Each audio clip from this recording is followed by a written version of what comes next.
What's going on, everybody? So right now we're going to be looking at the Madden 18 top 5 running backs, and right now I can't really dispute this, that LeVeon Bell is the #1 running back. A lot of people may argue it's between him and Ezekiel Elliott, but Zeke is ranked extremely low, and I'm going to get to why that's ridiculous in a little bit. But let's first talk about the beautiful things that LeVeon Bell has been able to do. He's given the Pittsburgh Steelers a lot of comfort throughout the year. Last year, pretty much he was the major part of their playoff run, but more than likely, you may not like his hesitation run style, but he is a guy that's a dual threat. You know, he'll run it through, he'll run it between the tackles, and you know what I'm saying, he's catching the ball, he's running up the field like he's a maniac. So he gives you those aspects. Very, very strong. He's changed his body, lost some weight. He looks really, really good on the field. And I think he's going to be even more productive because he's coming up against, a contract type season. So I think he's going to be even that much better. Big Ben is coming back. Even though he's worried about CTE and all kind of stuff like that. I don't know what's happening to Big Ben. He might as well just go sit down someplace because he's starting to be like too much of a drama queen right now. But that's neither here nor there. I understand this. I respect this with LeVeon Bell. All right, coming in at #1. Let me just say that. #Steelers. I understand all that. #2, David Johnson. This guy, again, is another dual threat and the guy that has really stepped up on the scene. But I'm telling you right now, if you're going to put LeVeon Bell #1, you got to put Zeke #2. I'm not a Cowboys fan. I don't care. I'm just going by what I see. Zeke Elliott last year, just overall, he was just a better running back, bro. But David Johnson is really, really good, so I'm not knocking this. I'm definitely not knocking this. And I know if he was on your fantasy team, he probably won. But at the same time, bruh, Zeke had coming in as a rookie and doing the things that he did. And oh, yeah, his offensive line, all that BS. Let me just say something. A lot of people have had that offensive line and not been able to do the things that Zeke has been able to do.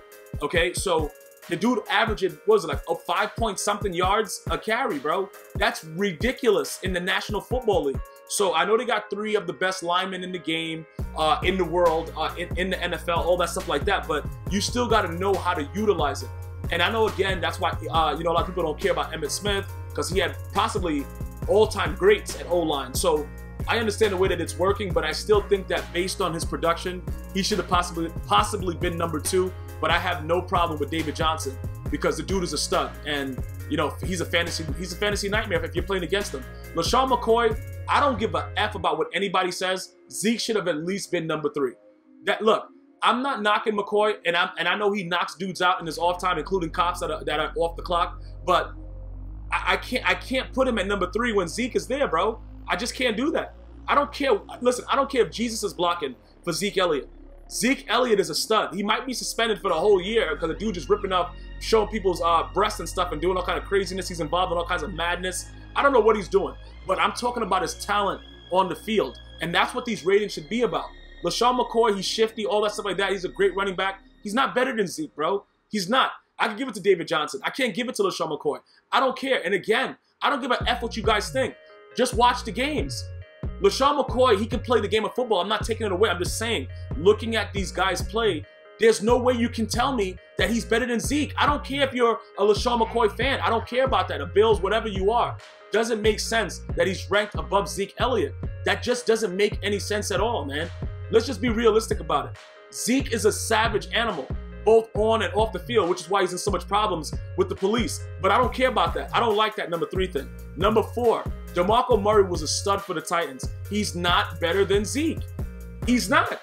Zeke Elliott, bro, he should be top 3 at worst. Okay? At the worst, bro, you gotta put him #3. I can give you David Johnson, I can give you LeVeon Bell. I'm not giving you DeMarco Murray, and I'm not giving you LeSean McCoy. I'm not doing that. And I don't care about Titan fans. I don't care about the other fans. Whatever, Bills, if you were an Eagles fan and you like them when he was at the Eagles, LeSean McCoy, I don't care about that. DeMarco Murray, I'm not saying, look, keep in mind, I'm not saying that these guys are bad running backs. I'm just saying if you're ranking these guys, who would you want right now? I don't care what type of fan you are. You're telling me that you wouldn't want Ezekiel Elliott ranked above these guys? And I know he's a second-year player. I know that they don't really want to rank you high. But, bro, no. I don't give a F about any of that stuff. My eyes don't lie, bro. They don't lie. I watched this man dominate the league. Zeke Elliott dominated the league last year. And then they're going to put him at #5. So, you know what I'm saying? Like, it just doesn't make any sense. How do you justify, even though these guys had great years, because DeMarco Murray was screwed over by Chip Kelly, and everybody thought he couldn't play. You know what I'm saying? So I understand the revamping, he's coming back, and I'm not knocking DeMarco Murray, and I hope he gets a huge contract. You know what I'm saying? But this guy right here, you cannot knock what this man did on the field. Keep in mind, we're talking about the National Football League. I don't care. Listen, you got the best O-line ever. Same thing when you look at what Dak Prescott did.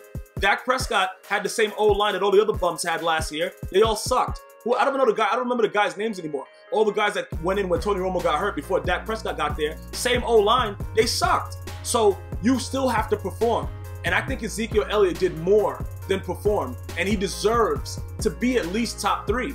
But you know what? Even if he is suspended, he's going to come back and be great regardless with the amount of games that he plays. I do hope that he does, and I hope that he wakes up and realizes that he needs to keep himself out of the club and out of bars and just stay home a little bit and focus on being one of the greatest running backs ever, because I think he has the potential and he has the it factor to surpass Emmitt Smith as the greatest running back for the Dallas Cowboys organization, so in the history of it. So I just hope that it works out for him in the end, but I don't like these ratings, and I stand by that. He should be at least top 3. I would love to hear what you guys and girls think. Let me know in the comment section. I'll see you guys next time. One love.